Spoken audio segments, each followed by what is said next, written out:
Hello all welcome to my view. ఒక TFI బానిస. కొత్త నీరు వస్తే పాత నీరు పోవాల్సిందే అనేది ఒక సామెత. సో బేసిక్ గా మన టీఎఫ్ఐ లోనే కాదు, వరల్డ్ సినిమాలోనే కొత్త డైరెక్టర్స్ వస్తే ఆటోమేటిక్ గా పాత డైరెక్టర్స్ కి చిన్న చిన్నగా డౌన్ ఫాల్ అనేది స్టార్ట్ అవుతుంది. అయితే ఇప్పుడు నేను చెప్పబోయే ఈ 7 డైరెక్టర్స్ సిరీస్ లో ఈ 7 డైరెక్టర్స్ ఫెయిల్ అయిపోయారు, పాత పడిపోయారు అనే కాన్సెప్ట్ పక్కన పెడితే వాళ్ళ స్థాయికి తగ్గ సినిమాలు అయితే తీయట్లేదు అనే దాని గురించి మాత్రమే డిస్కస్ చేసుకుందాం. సో ఇప్పటికైతే నాకు ఇష్టమైన 7 డైరెక్టర్స్ లో ఒక్క డైరెక్టర్ గురించే ఈ వీడియోలో మాట్లాడుకుందాం. ఇంకా కమింగ్ డేస్ లో ఒక్కో వీడియోలో మనం ఒక్కో డైరెక్టర్ని డీకోడ్ చేద్దాం. సో ఒక చిన్న సబ్స్క్రైబ్ నోట్ చెప్పి వీడియో స్టార్ట్ చేద్దాం.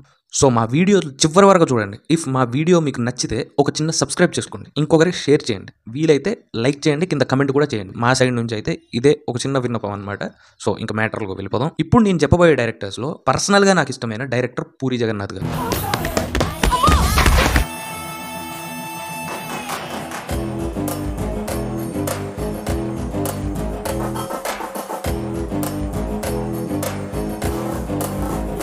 Business man audio launch event లో అనుకుంటా తెలుగు ఫిల్మ్ ఇండస్ట్రీలో టాప్ డైరెక్టర్ అయిన ఎస్ఎస్ రాజమౌళి గారు ఆడియో లాంచ్ లో మాట్లాడుతూ, నేను నిజంగా అడుగుతున్నాను, ఒక రెండు రోజులు మీ దగ్గర అసిస్టెంట్ డైరెక్టర్ పనిచేయాలి.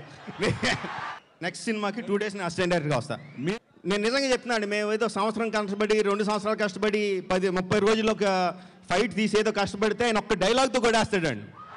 ఆ డైలాగ్ ఏంటంటే, ఇలా రౌండ్ అప్ చేసి కన్ఫ్యూజ్ చేయొద్దు, ఎందుకంటే కన్ఫ్యూజన్ లో ఎక్కువ కొట్టేస్తాం. సూపర్ సార్ మీరు అసలు. అది ఆయన స్థాయి. And one of the top most story writer Vijayendra Prasad గారు నాకు ఇష్టమైన డైరెక్టర్ పూరి జగన్నాథ్ గారు అని ఆలీతో సరదాగా అనే ఒక చిన్న టాక్ షోలో ఆయన మొబైల్లో స్క్రీన్ సేవర్ చూపించి మరి చెప్పారనమాట. పూరి జగన్నాథ్ గారు అదే స్క్రీన్ మీద ఐ జస్ట్ అడ్మైర్ హిమ్. అది ఆయన టాలెంట్. ఆయన టాలెంట్ గురించి, స్థాయి గురించి మనం డిస్కస్ చేసేంత స్థాయి మాకు లేదు, ఆయనకి చెప్పేంత అర్హత కూడా మాకు లేదనమాట. ఒక చిన్న డీకోడ్ చేస్తున్నాం అంతే. ఆయన తీసిన చాలా మూవీస్ లో హిట్ మూవీస్ గురించి మాట్లాడుకుంటే లిస్ట్ తీసుకుంటే ఫస్ట్ మూవీ పీకే గారితో బద్రి, రవితేజ గారితో ఇట్లు శ్రావణి సుబ్రహ్మణ్యం, ఈడియట్, అమ్మ నాన్నవు తమిళమ్మాయి, మహేష్ గారితో Pokiri, businessman, Desamuduru, Chirutha and cult బొమ్మలైన బుజ్జిగాడు, నేనింతే, గోలీమార్, టెంపర్, పైసా వసూల్ అండ్ ఇస్మార్ట్ శంకర్. మీరు గతం చూసుకుంటే డిజాస్టర్ పడిన ప్రతిసారి నెక్స్ట్ ఇమ్మీడియట్ బ్లాక్ బస్టర్ ఇచ్చారు పూరి జగన్నాథ్ గారు. 2005లో సూపర్ డిజాస్టర్ మూవీ, దాని నెక్స్ట్ పోకిరి, దేశముద్రి ఇచ్చారనమాట. 2008లో నేనింతే, తర్వాత ఇమ్మీడియట్ ఏక్ నిరంజన్, గోలీమార్ ఇచ్చారనమాట.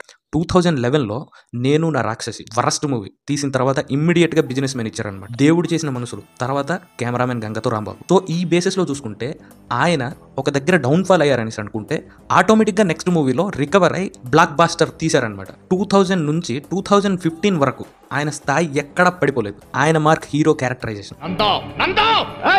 నువ్వు నంద అయితే నేను బద్రీనాథ్ అయితే ఏంటి? యదవ్ ఫిలాసఫీలు నాకు చెప్పమాక. మట్టి అంట మట్టి. మరి మట్టే అయినప్పుడు ఉదయాన్నే లేచి స్నానాలు ఎందుకో? చంటిగాడు వచ్చాడు. వాడేవాడు? నేనేరా, నేనే చంటి. మీ నాన్న నిరోధ్ వాడాల్సింది, అనవసరంగా పుట్టావు. And dialogues. జీవితం ఎవరిని వదిలిపెట్టదు, అందరి సరదా తీర్చేస్తుంది. యునో గుంటూర్ బోల్కే ఎక్ షహర్ హై. నేను ఇక్కడ కొట్టాననుకో, రీసౌండ్ ఉదరాత. ఏం చేయాలో ముందు డిసైడ్ చేసుకో, ఎందుకంటే మళ్ళీ ఇదే రిపీట్ అవుద్ది. నన్ను ఇలా కొట్టే దమ్ము ఎవరికన్నా ఉందా? లేకపోతే మళ్ళీ నేను ట్రై చేయను. అనయా, ఈ తొక్కలో మీటింగ్లు ఏంటో నాకు అర్థం కావట్లేదు. 10 మంది ఉన్నారు, అందరిని లేపేస్తే ఇంటికి వెళ్ళిపోవచ్చు. Different genre comedy. ఆయన తీసే ఫ్లాప్ మూవీస్ కూడా మనం రిపీటెడ్ గా చూసేలా చూసింది ఈ మూడిటి వల్ల. అలా చూసుకుంటే సూపర్, నేనింతే, పైసా వసూల్ ఇవి ఓవర్ ద టాప్ మూవీస్ కాదు, అలా అని డిజాస్టర్ అయినా కూడా రిపీటెడ్ గా చూసే మూవీస్ అనమాట.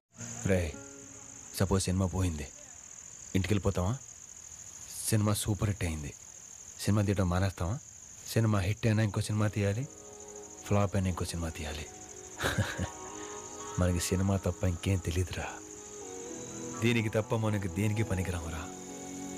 మనకి తెలిసింది ఒకటే, సినిమా సినిమా సినిమా. కాకపోతే ఇప్పుడు ఈయన మూవీస్ లో అదే మిస్ అవుతుంది అనమాట. ఒక సాదా సీదా నార్మల్ గా కొత్త డైరెక్టర్ తీసిన మూవీలా హీరో క్యారెక్టరైజేషన్ ఉంటుందన్నమాట. అండ్ కమింగ్ టు డైలాగ్స్ లో, కామెడీస్ లో అది ఎంత క్రింజ్ ప్రో మ్యాక్స్ నేను సపరేట్ గా చెప్పాల్సిన అవసరం లేదు. ఆయన రీసెంట్ మూవీస్ చూసిన మీకే అర్థమవుతుంది.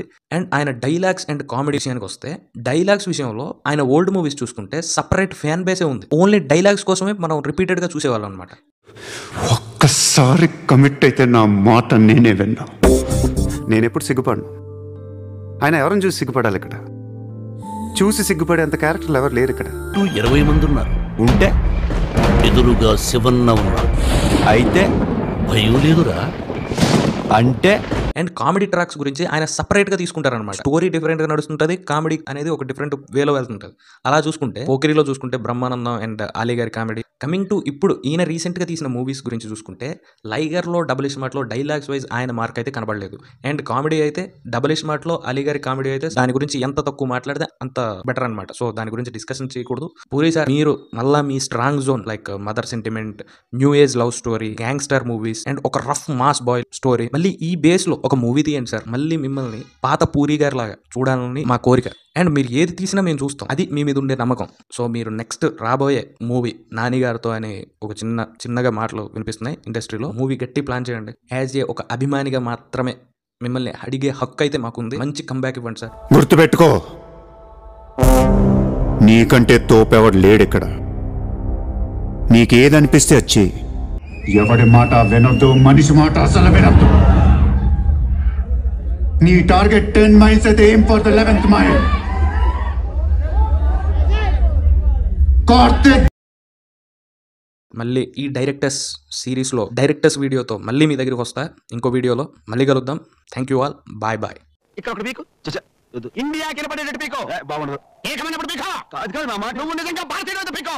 ఏకమైన పీకో. Okay okay.